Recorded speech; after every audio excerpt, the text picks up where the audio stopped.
नमस्कार मित्रों, सारे लोकें सारे डुग्गर भ्रा गी जय माता दी। नवरात्रि दी मतियां मुबारखां।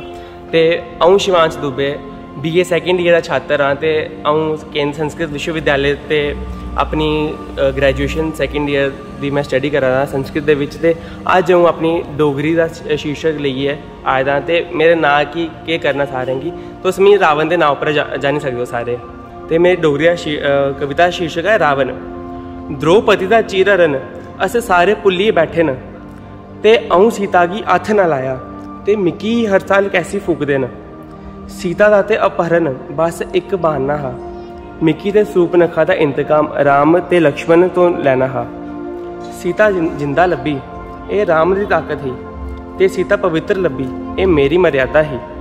घोर पीड़ा च जुल्ले मैं तांडव राग गाया हा, ताइयों महाकाल ने मेरा नां रावण अमर कराया हा। लंकापति दसानन मिकी सारे आखदे न, क्योंकि अपने भ्रा लेई सारे ग्रह 11वें घर च रखने दी क्षमता मैं पाना हाँ। कि ना अऊं मरेआ हा ते ना अऊं आरेआ हा, मिकी तां मेरे अपनों ने मारेआ हा। अपने झूठे स्वाभिमान की इज्जत लोग सतयुग तो करते आ रहे न। अपने झूठे स्वाभिमान की इज्जत लोग सतयुग तो करते आ रहे न। जो आपे इज्जत लुटते न ते मेरे पुतले कैसी बालदे न।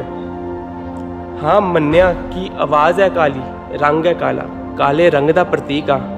तुस सारे राम बन जाओ, मैं रावण ही ठीक आ। तुस सारे राम बन जाओ, मैं रावण ही ठीक आ। ते मैं सारे अपने दोस्तें मेरी कविता सुनने लेई मैं मता धन्यवाद करना। ते साडा चैनल डोगरी फोक है, इसी मते तो मते लोग सब्सक्राइब करो, फॉलो करो। ते अपने जिन्ने भी डुग्गर भ्रा ने इसी बधान दा अपना जेह्ड़ा डोगरी कल्चर है, जेह्ड़ी अपनी डोगरी विरासत है, उसी बधान लेई चैनल साढ़े सब्सक्राइब करो।